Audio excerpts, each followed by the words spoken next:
Hi hello namaste welcome back to Raji blogs. అందరూ ఎలా ఉన్నారు, బాగున్నారా?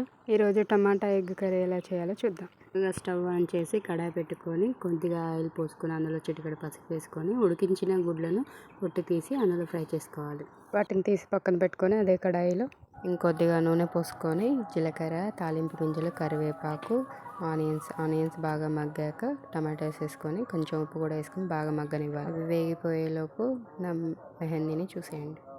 టమాటా బాగా ఉడికిపోయింది. ఇందులోనే అల్లం వెల్లుల్లి పేస్ట్, కారం కొద్దిగా వేసుకొని ఒకసారి కలపాలి. కలిపిన తర్వాత ధనియాల పొడి కూడా వేసుకొని ఇంకోసారి కలపండి.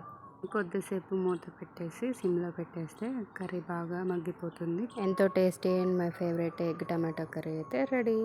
ఈ వీడియో నచ్చితే ఒక లైక్ చేయండి. మీ ఫేవరెట్ కర్రీ ఏంటో కామెంట్ చేయండి. లైక్ చేసి సబ్స్క్రైబ్ చేసుకోండి. Bye, take care, I love you.